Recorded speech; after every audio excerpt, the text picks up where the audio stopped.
sorry, there was just interruption to tell everybody this was being recorded, and how that might play out in practical terms. So with that very brief introduction, what I'd like to do is just to highlight a couple of topics that we're really going to be focusing on.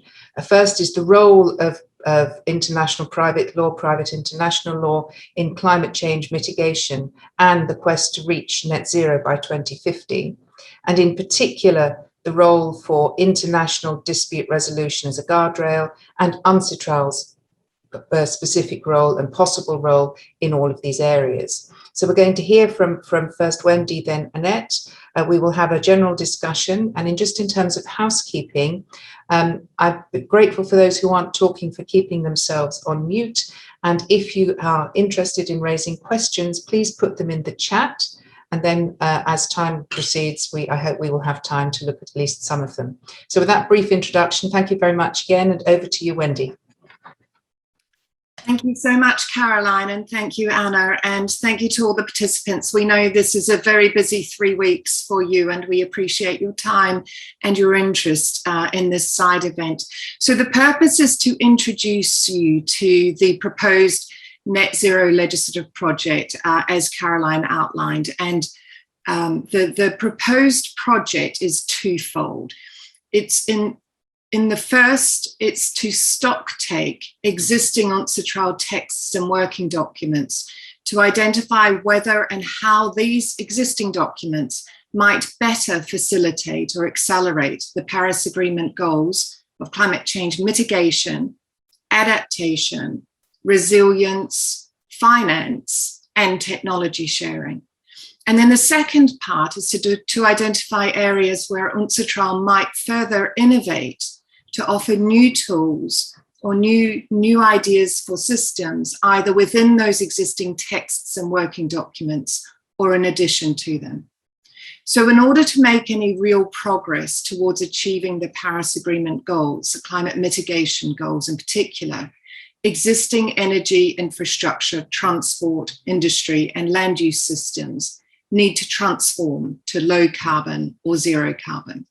And this requires massive investment over the next 10, 20, 30 years. The majority of that investment is going to come from private capital, not from public funds or development funds. But be it public or private, to achieve the necessary greenhouse gas reduction goals, finance needs to flow into projects and into infrastructure and supporting innovation that is geared toward low or no carbon activity. Investors understand this. Most publicly listed major asset owners, asset managers, banks, and funds have now committed to achieving net zero within their own businesses by 2050 or much earlier, and with high interim targets for 2030. That business includes their entire investment portfolios.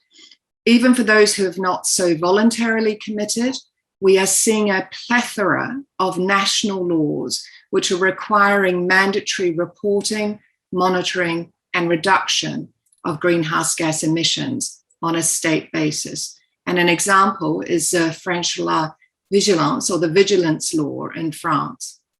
So the direction of travel for regulation within national legal systems is clear. The direction of travel for investment of major financial institutions and investors is clear. And the question for us is whether or not UNCITRAL's modern, fair, harmonized rules on commercial transactions are best aligned with this direction of travel, and whether they can in fact do more to facilitate it. So the focus of the project would be on the UNCITRAL rules, contractual texts, and explanatory texts, the guides. Examples would be the working with the UNCITRAL legislative guide on public-private partnerships, as Caroline said. So the conventions, the necessary conventions, the international law agreements, the treaties, they're already in place. And this project would be working within that existing public international law framework, not looking to change it or do anything to it. Model laws are also not the objective of this project. It's more to create tools that states and private parties can choose to adopt if they wish, in order to better drive their decarbonisation goals. So work is already underway, including through the Net Zero Lawyers Alliance, which is a coalition of 20 plus commercial law firms across 40, with offices in more than 40 countries, across developed and developing states. And that coalition has committed as law firms to achieving net zero within their own businesses, but also to working with their clients and the various industry and institutional bodies to help those clients to achieve their net zero goals through the use, including through the use of commercial law instruments, the kinds of instruments that UNCITRAL works with. Most directly, what this means is embedding those decarbonisation goals within the client's contracts, within the project contracts, and through contractual chains from financing to deal structuring, to engineering, procurement and construction, to operation and maintenance, to decommissioning if relevant. And there are various initiatives and projects that the Alliance works with. For example, there's the Chancery Lane project based in London, which works bottom up on individual contract clauses. But systemic change, which is what is required, is not achieved single negotiation by single negotiation, contract by contract, clause by clause. This actually creates a piecemeal approach, is slow, and risks causing prejudice to those who do not have access to the most experienced commercial lawyers and their mighty resources. So the beauty of UNCITRAL is that through its rules, through its harmonized rules available to all, through its contractual texts and through its explanatory guides, it's able to provide tools for all that embed climate change mitigation and adaptation goals for reducing greenhouse gas emissions on individual projects, but also across whole systems globally in a just and fair way that benefits all states equally and all investors, regardless of nationality or resources. So the desirability of this project is that it ensures UNCITRAL's texts and materials remain modern and relevant and remain aligned with the direction of travel and global trade and investment, which is firmly towards decarbonisation over the next 10, 20, 30 years. And accordingly, it ensures that the best tools are available to all, including those with fewer resources. So in order to explain why we think UNCITRAL is the right body to undertake this project, Annette, who is the founder of Climate Change Council in Sweden, and also the immediate past Secretary General of the Stockholm Chamber of Commerce Court of Arbitration, is going to relate this back to UNCITRAL's work on international commercial arbitration. After Annette speaks, we're going to come back to me and I'm going to drill down just a little bit more precisely for you what we envisage the project entailing. Over to you, Annette. Thank you very much, Wendy. Thank you, Caroline and Anna and the UNCITRAL team for allowing us to be part of this side event during this, like Wendy said, very hectic 3 weeks for the delegates. And a warm hello to all the delegates and the guests here also during this call. So as Wendy outlined, I will say a few words speaking from my background as the Secretary General at the Arbitration Institute of the Stockholm Chamber of Commerce. Now, as the Secretary General of the Arbitration Institute of the Stockholm Chamber of Commerce for more than a decade, I come from a background where the strength of the tools and the frameworks developed by UNCITRAL is demonstrated more or less on a daily basis. And the outreach and the acceptance worldwide of the general principles laid down in the UNCITRAL instruments are quite extraordinary. The strong foothold of international arbitration in Sweden developed in many respects as a consequence of the Cold War. The neutral venue of Sweden was an important factor, as the United States and the Soviet Union at the time concluded the optional clause agreement in 1977. But equally important were the commonly agreed rules, the UNCITRAL arbitration rules.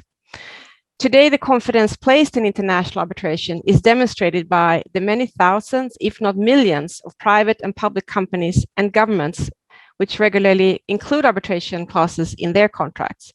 And it's hard to find parallel examples of equally successful use of model laws and rules within the private international law system. And I believe that public and private parties refer to arbitration because international arbitration offers a neutral and impartial resolution of their disputes and a level playing field. A level playing field made possible through the use of the UNCITRAL tools. At national level, through the UNCITRAL model law on international commercial arbitration, which supports consistency throughout the world. At international level, through the UNCITRAL arbitration rules and the new New York Convention on the enforcement and recognition of foreign arbitral awards. The New York Convention could serve as an illustration of the new international order established after the Second World War. It is a world in which conflict is solved not through force, but primarily through rules and institutions, for which we all should be grateful. 118 jurisdictions have adopted the UNCITRAL model law on international commercial arbitration. Add to this the many jurisdictions that have enacted laws which recognize the principles of the model law, including Sweden, and we understand that its impact is even larger.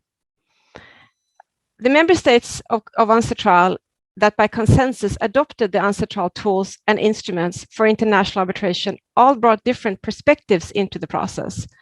There were differences between the member states, but this did not prevent a consensus to be reached on the importance of neutral and impartial resolution of disputes. I believe that some of the common denominators for the meetings leading up to the adoption of these instruments were, first, the recognition by member states of the importance of joint rules for international trade to achieve the long-term goal of economic development. And second, the shared vision from all member states that the benefits of this ambition should reach all. The statement from the delegation from the International Chamber of Commerce at one of the very first meetings leading up to the New York Convention could serve as an illustration. The delegation stated that the foreseen legislation, and here I quote, would be a constructive step towards facilitating international trade and ultimately towards higher standards of living and towards general peace and prosperity, end quote. And further, when adopting the UNCITRAL arbitration rules in 1976, the UNCITRAL Commission recognized that, and here I quote again, the establishment of rules for ad hoc arbitration that are acceptable to those engaged in trade in countries with different legal, social, and economic systems will significantly contribute to the development of harmonious economic relations between peoples, end quote. So I believe today the UNCITRAL model for cooperation as demonstrated by international arbitration could provide a valuable building block towards net zero. The UNCITRAL consensus-based process to facilitate joint principles in support of economic development has proved very successful, applying the same approach to map out a potential role for UNCITRAL and its instruments in support of market movements towards sustainable and resilient future represents a golden opportunity to accelerate efforts toward net zero. And then I hand back over to Wendy, who will talk in more detail on these proposals. Thank you, Annette. And I hope that reflects how powerful a platform we have found UNCITRAL in our own experience in a private international law and in practicing international commercial law. And it therefore has great influence, both in what it does do, but also in what it doesn't do. And so in relation to that, let me just dive a little bit deeper into the net zero legislative project as we currently envisage it. And as I said, it'll be two-part, a stock take of existing texts and instruments, and an investigation into potential new tools and new areas of innovation. So if I start with the stock take, in the time available, I can't go through each of the relevant texts and working documents that may be touched, but let me mention two in particular, which Caroline mentioned and I touched upon earlier. The 2019 Legislative Guide on Public-Private Partnerships and the Model Legislative Provisions on Public-Private Partnerships. It's a legislative guide and legislative provisions. So these followed a thorough review of the pre-existing UNCITRAL legal guide on drawing up construction contracts, which dated back to 1988, and the 2000 guide on privately financed infrastructure projects, and the model legislative provisions on that as well. So recall that the 1988 legal guide on drawing up construction contracts that UNCITRAL text originated from the UN General Assembly's adoption of resolutions dealing with economic development and the establishment of a new international economic order in 1974 and 1975. So UNCITRAL at that time in the 80s, as a body of the UN, was called upon to take account of those resolutions and examine the legal implications of that new international economic order. And the working group identified that contractual provisions commonly occurring in international industrial development contracts, these construction contracts, would be of special importance, in particular to developing countries. So the legal guide was designed to be of use to parties at various levels of negotiating and drawing up those international work contracts.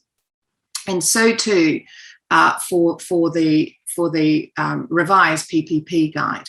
So particular benefit to purchasers from developing countries who may find it difficult to acquire the necessary information and expertise required to draw up appropriate contracts, while seeking at the same time to take account of legitimate interests of contractors.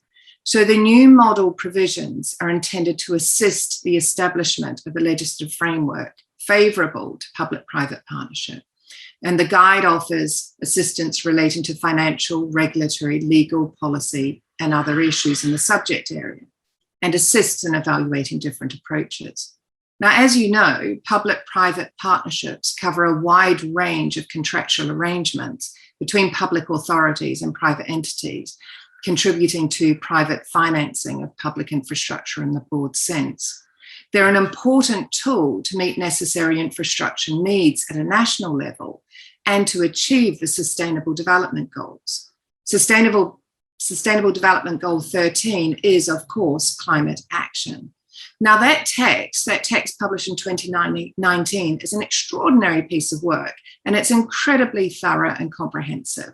And it does deal comprehensively already with environmental, social, and governance issues in these commercial relationships. But it only touches upon the Paris Agreement once, and that's in relation to climate finance. And that's because of the timing. The project started in 2015, and the Paris Agreement was only entered into in December 2015. So although the report was published in 2019, the Paris Agreement was really growing the traction that we've seen grow exponentially in really the last 2 years. So the report thus far doesn't examine how to embed decarbonisation, for example, into contracts, into public-private partnership agreements, into structuring agreements, into EPC, engineering, procurement, construction contracts, operation and maintenance contracts, or indeed finance agreements. What the guide does do, and what the legislative provisions do is provide guiding principles for a legal framework for PPPs. They provide project planning and preparation guidance, including in relation to environmental impact, very importantly.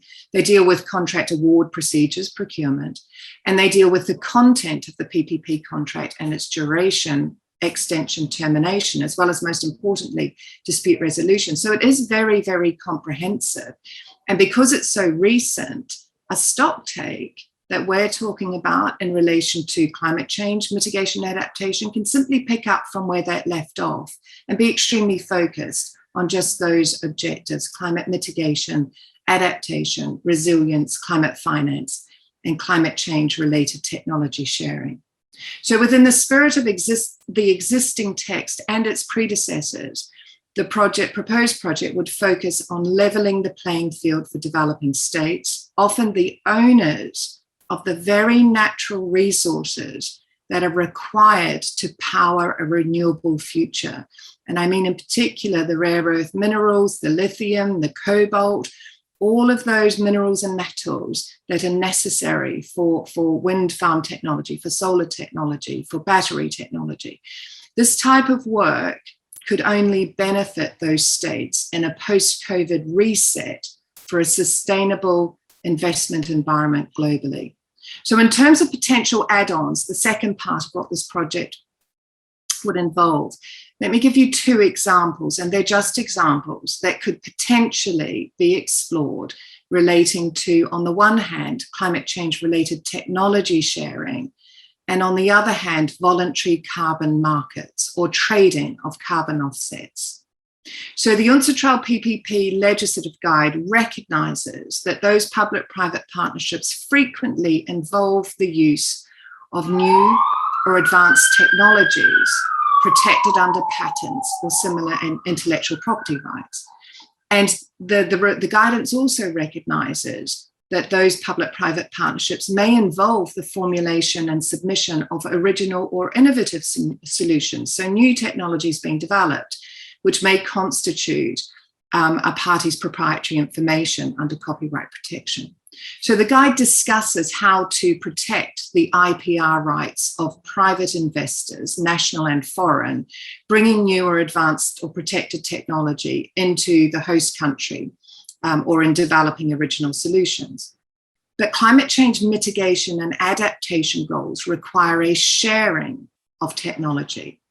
Those goals need innovative solutions toward getting the best technology to the areas in the communities that need it the most. And as that technology is predominantly owned by private sector, existing systems of technology sharing are potentially very useful and applicable in this context. And an example is the technology sharing that occurs in relation to mobile phone technology interconnectivity.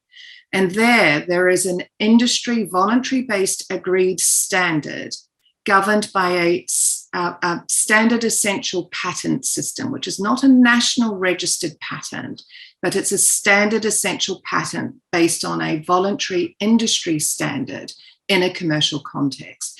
And that standard ensures that all the mobile phone technology required for interconnectivity across different device manufacturers is registered and available to all, subject to a standardized licensing formula, standardized pricing, and standardized dispute resolution systems.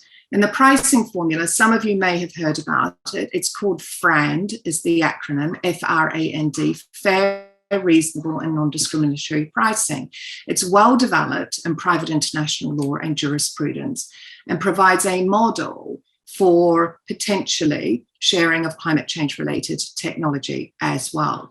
And potentially within that model, a tiered pricing system could be integrated into the IPR guidance in the PPP legislative guide, for example, to create a different pricing system for different needs. So if one were to do that, a bespoke international arbitration system could therefore ensure and underwrite and securitize the necessary guardrails to protect that system and make sure that it works and is enforced in practice. And that's within the existing commercial arbitration mechanisms, but one could create specialist panels, expedited procedures, and the necessary expertise without needing to incur any unreasonable expense, in particular for the state against whom these rights might be enforced. So the second example is in relation to voluntary carbon markets.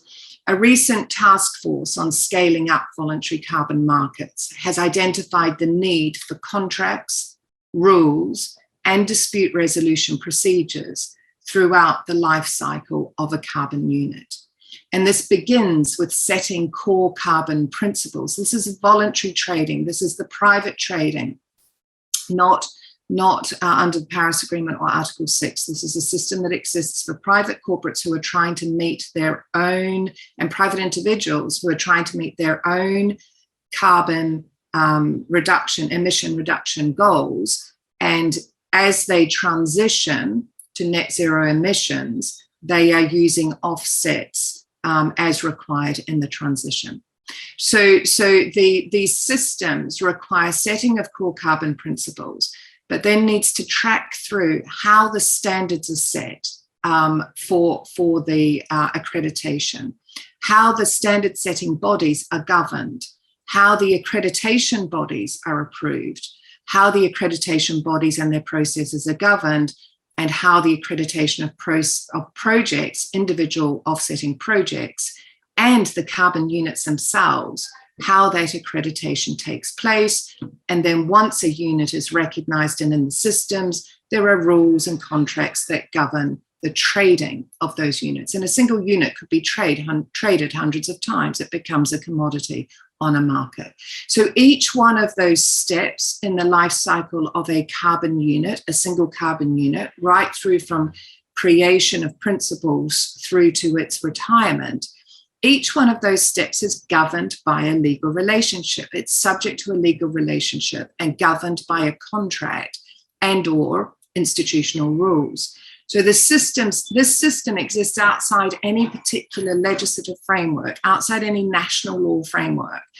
And the ultimate guardrail for a system such as this is its enforcement through its dispute resolution system, which is currently international arbitration.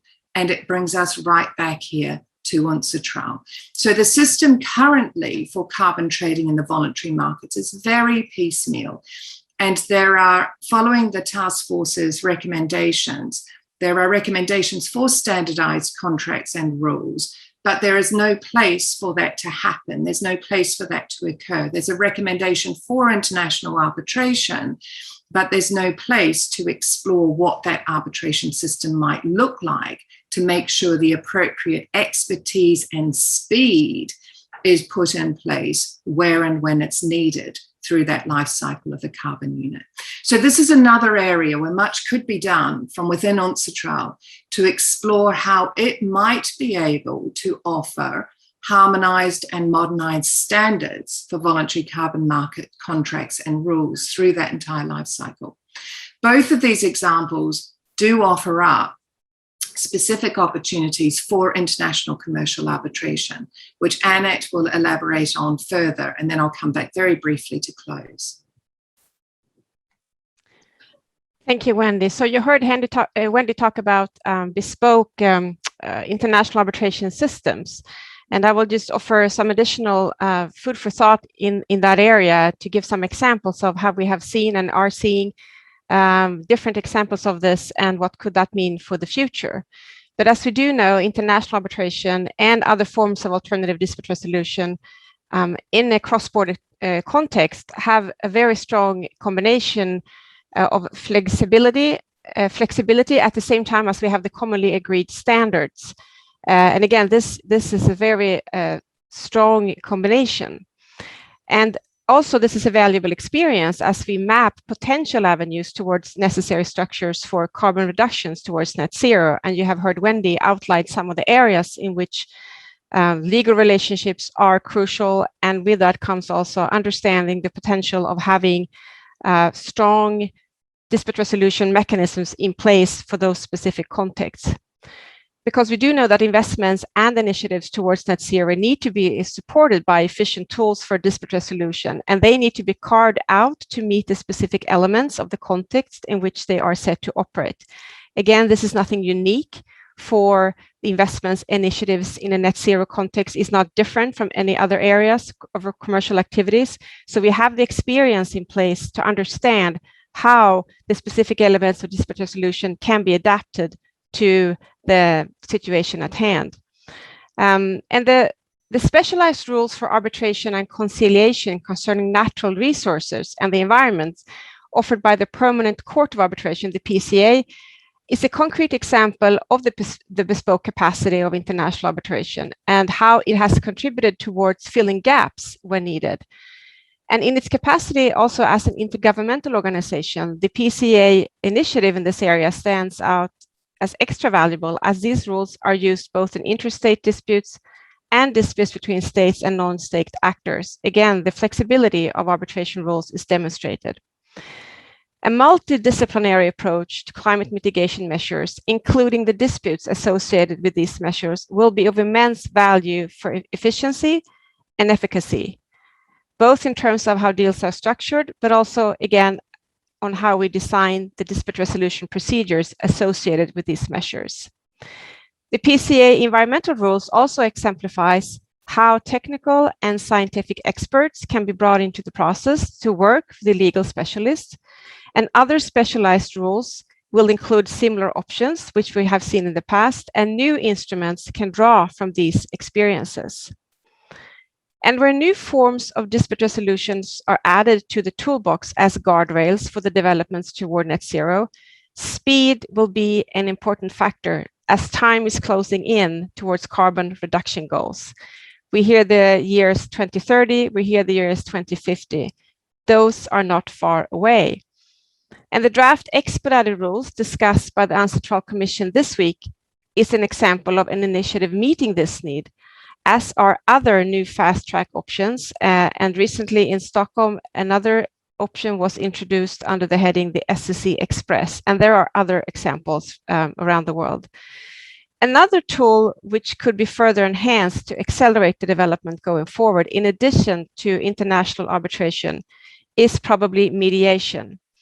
And again, here, the UNCITRAL work in the area with the adoption of the Singapore Convention has been very timely and could further add to a positive trend towards net zero. We could see a new extra value for mediation in a world where we need to have disputes concluded even faster than before, given where we are in the work towards net zero. So these are some of the examples from the past when it comes to bespoke international arbitration systems and tools. And there's a great potential in this also going forward. So then I hand back over to you, Wendy, to conclude.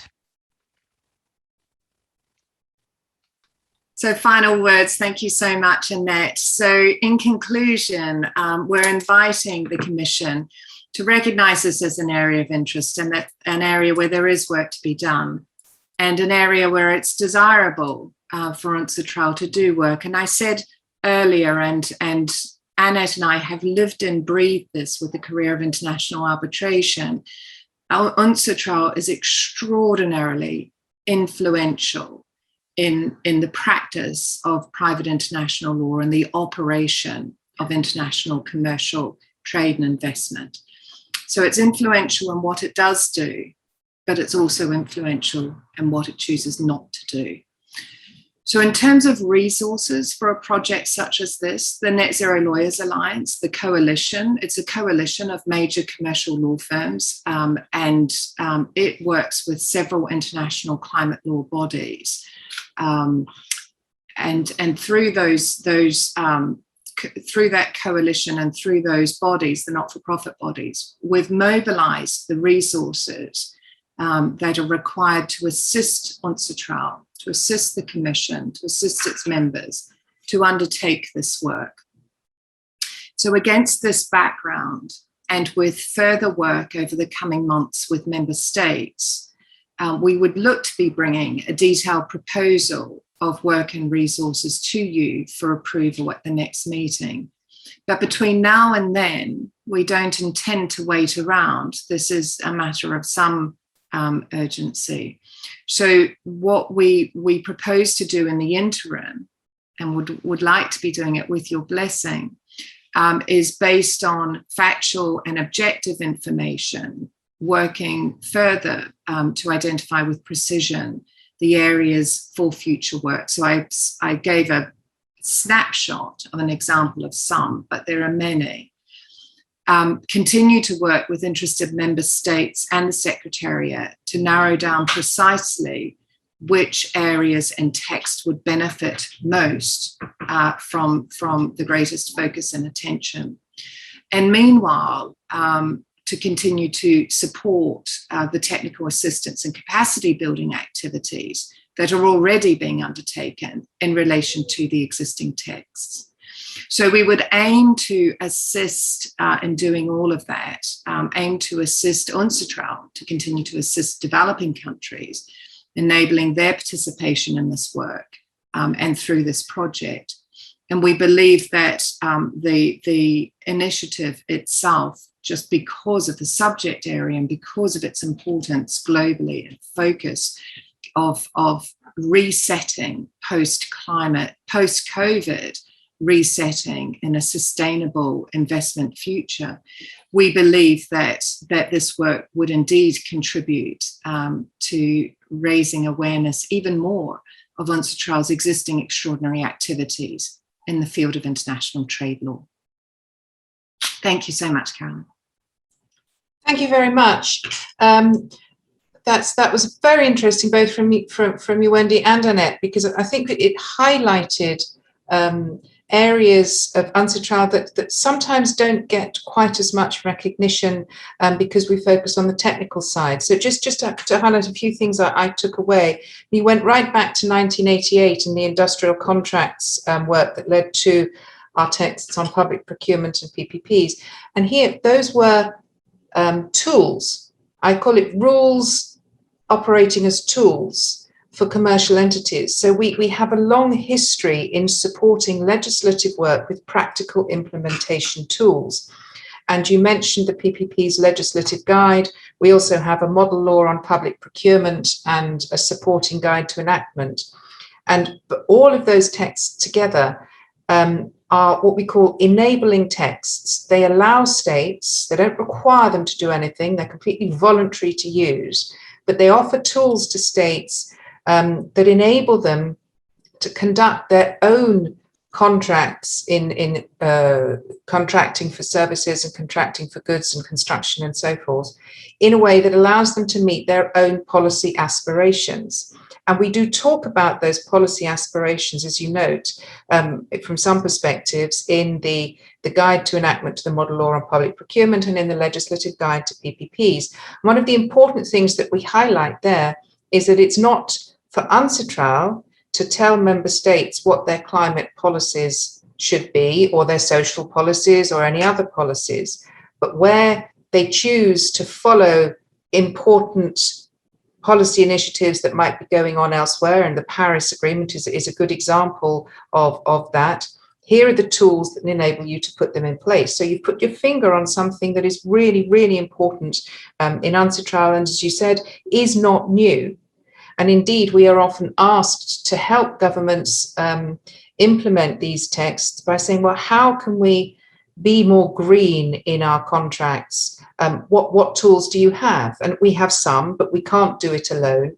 And that brings me to a second point that you emphasize that I think is so important and is part of the history of UNCITRAL. And that is, we start by identifying the relevant facts. What are the legal obstacles that UNCITRAL needs to tackle? And we talk about it on the factual plane. So you've talked a little bit about examples that are not those examples of issues that I really understand that well, because we have not looked at those areas. But those are going to become, I'm sure, every bit as important from the countries that want to implement a whole range of our texts. As the more what I might call traditional environmental and social access considerations that run through our points, our work. And the third point I just wanted to raise is you mentioned developing countries. I really want to highlight here that UNCITRAL was actually set up specifically to help developing countries have a voice in the reform of international trade law. There've always been organizations at the international level trying to reform international contracts, commercial contracts, and the commercial legal framework.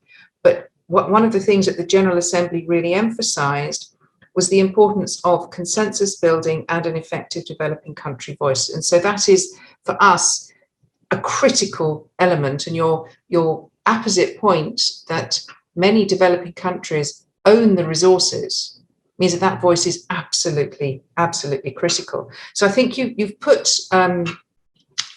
something that's very important on the table. The other more recent thing I just wanted to mention here is that we have fairly recently issued an online reference tool, which is called Notes on the Main Issues of Cloud Computing Contracts. Now, that doesn't sound like the world's most exciting document, but this is an online, mobile-friendly tool that addresses all sorts of issues about cloud computing contracts that particularly smaller enterprises in developing countries may not have the resources to talk through with, as you put it, top and expensive sets of lawyers. So we are providing tools to help these smaller companies that don't have the resources to look into individual contracts, to help them navigate what can otherwise be an intimidating and not a level playing field at all. So I think what you're suggesting here is new in its sort of policy type focus to us, but the tools that you're suggesting to be developed in the way in which you're suggesting things is not new in UNCITRAL's context at all. So I'd like to thank you very much for raising that. I know we have some of our commission delegates on the call, and I was wondering if any of the delegates might have something to say on how they view this, having heard your suggestion. As Anna said, this will be discussed next week at the commission session, but would anybody like to take the floor? You can raise your hand if you wish from a country perspective. I can't see anybody raising the hand yet. Anna, you've been listening very carefully. You're our head. I think this is fairly new to you. You've been listening to our member states and the observer delegations over the last 2 weeks now. What's your initial thoughts? Well, my first thought is that I owe Annette and Wendy a very big thank you, because they have, through their very practical illustration of what was for me a very appealing subject, but not really completely understandable as to what are the implications for UNCITRAL and for UNCITRAL's work. Through this presentation, and that's why I'm grateful for the organization of this side event, because it helps understand and then have the time to figure out how this could work in the UNCITRAL context with this tool that we have in our legislative work, which is to work with experts. So we have this very early stage of developing or exploring, as you say, you mentioned stock taking. We have this very early tool, which is to organize an expert meeting, to try to identify really, to take stock, see what the issues are, because that's always the question for us. Everything boils down to, is there a need? Is there a gap? Is there a gap that needs to be filled? Is there appetite on the part of the commission members? And how could that be done? And most of all, is this an area for UNCITRAL and not for any other international organization? Because while we try to coordinate and cooperate, the purpose is not to start stepping on other toes. But you made a very convincing case why UNCITRAL would be a good place to discuss this. And I wish you could make it again for the Commission to make it feel so good about the work it does. So thanks for that. I think we have, at least I have a much better grasp of what could be very concrete developments based on this project, and where it could impact UNCITRAL's future work. Maybe we could also ask my colleague Angelo if he would, again, with his hat of our principal legal officer, but also his hat as a former Secretary General of UNIDROIT, where international law was also developed with another focus. So maybe that's something I would be very interested in your views, Angelo. Thank you very much, Anna, and also thank you, Annette and Wendy, for their presentations. As yourself, I was at the beginning very curious to know more about what this is, because I mean, we hear a lot about streamlining several things, and streamline is one of those words that have been overused. And I think it's always more helpful for a body that does legislative work to try to be more focused to see where exactly the demand is. I see the point that was made concerning the UNCITRAL PPP guide. There is 2 points that I would like to make in that connection, and this is something for the Commission to consider in the future. The guide is purely legislative, does not contain any contractual advice. It was deliberately conceived that way. Now, also because at that point in time, it was considered that there was no one-size-fits-all solution, and model clauses would probably be a more misleading type of thing. But it could be an interesting thing for the Commission to consider in the future, whether there is some intermediate level of advice that could be provided. How can a public authority take the message concerning the legislative framework, and how can that be translated into practical guidance that could then further help the development, set up a standard bidding documents or standard clauses domestically, without suggesting that would make sense for UNCITRAL to develop standard contract clauses, because we don't spend 50 years drafting them, considering the variety of infrastructure sectors. But it's an interesting question. The second one is the guide deliberately excludes natural resource concessions. It is nowadays in the current version no longer limited to only infrastructure concessions as was originally conceived. Now it also covers other forms of PPPs, for instance, management of public facilities and other types of PPPs, but expressly still excludes natural resource concessions. Is this an area where nowadays there could be political appetite to do some work? Good question. Back then, 20 years ago, this was still a big no at UN. Too sensitive. That's the English channel. Check 1, 2. Check 1, 2. Too sensitive, too many issues of national sovereignty involved. Maybe times have changed after 20 years, but it's an interesting question. The other example that you cited, I find it also particularly intriguing, is the one on carbon market. And still here, it's something that I don't know whether UNCITRAL is the best forum or UNIDRAW or a colloquium of organizations to discuss it. Because the question remains, what is it that people buy and sell in the carbon trade? What is the legal nature of these instruments that are being bought and sold? And so then how can you have a reliable, enforceable international market if we attempt to trade these things internationally?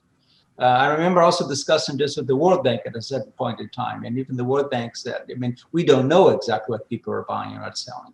What is this document? What are carbon rights? What is the legal nature of that? And this is also might be something worthwhile discussing at a certain point. Apart from that, I see one other area, and which you haven't touched, but if you think of the recent Dutch judgment on Shell, and the question is of corporate responsibility and liability for climate change measures in the supply chain. And that could be also something big. To what extent would have political consensus at UN to discuss that? I don't know. I remember that many years ago, it was even before my time at UNIDRAW, when over there they proposed to discuss liability for environmental damage after the Bhopal case in India. There was big opposition to that. And this is something that still is a big gap in international legal regime. We have not developed rules for that. Maybe the world has evolved already towards a more open approach to that. And certainly this discussion, as Anna suggested, an expert group or colloquium or something like that might also help shed some further light into that. So I don't know, Anna, whether this is the kind of contribution that you had in mind from me, but these are the things that occurred to me after this discussion. Thank you. Thank you very much, Angelo, for those are really good ideas for us to take forward in our thoughts.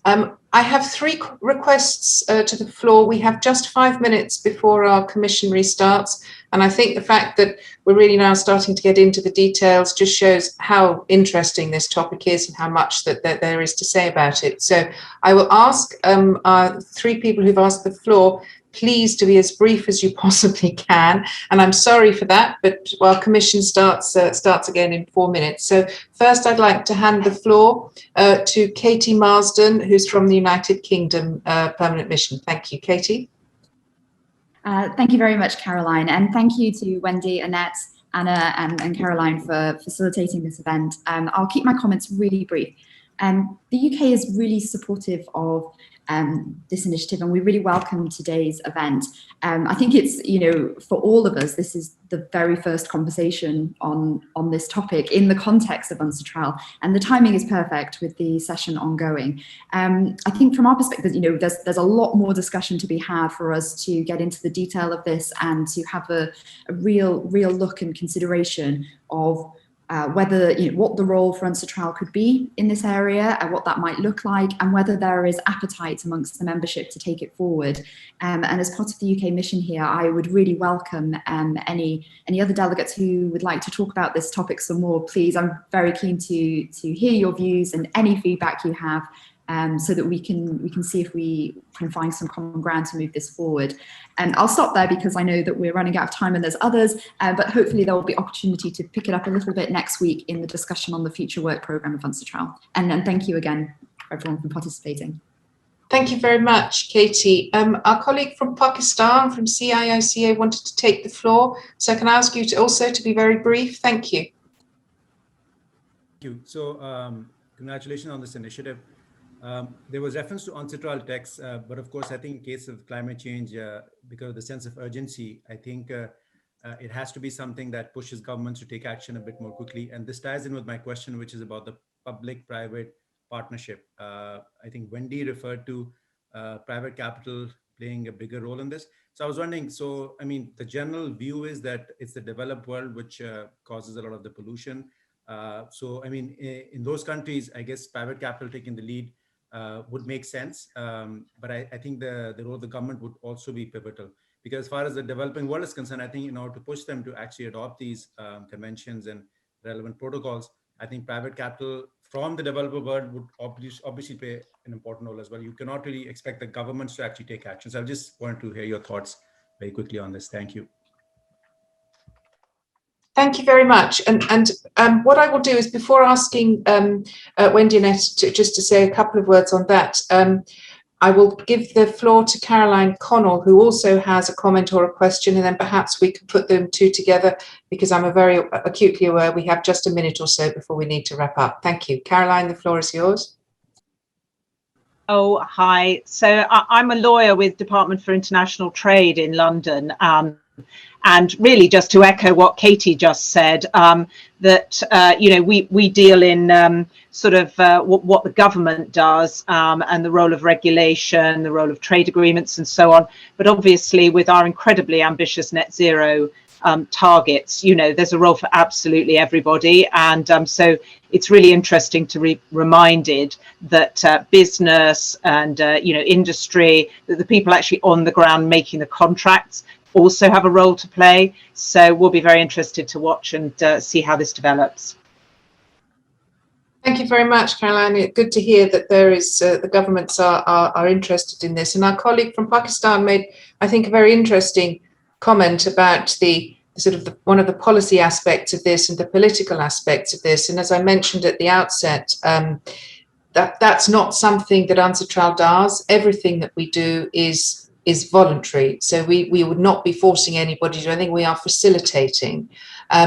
If there is any sort of technical point, Wendy or Annette, you thought that you might wish to say to our colleague from Pakistan, please go ahead. Thank you.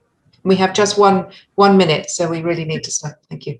1 minute is the power of this project is about leveling the playing field, and it recognizes absolutely that a lot of private money is coming from what we've traditionally considered to be developing countries. So we don't have that same divide of net exporters and importers of capital necessarily in the same way. So I think this is about recognizing that there is a resetting, there is a change of focus, but there is also a common goal toward decarbonisation, and it's looking to get the tools out for private sector and for public sector in all countries, Thank you very much, Wendy. I think that's a very important point to emphasise here, that this is not North versus South. We're all in this together. So thank you for that, folks. I'm really sorry we're out of time. It's the beginning, I hope, of a long and interesting discussion. Well, not too long. You made a very excellent point about speed.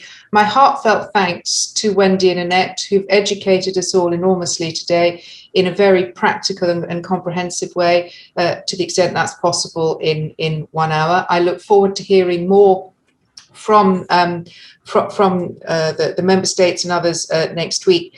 Various people have asked for more information, and the Secretariat will talk to Wendy and Annette to see what we can provide to people. So thank you very much to everybody for taking part.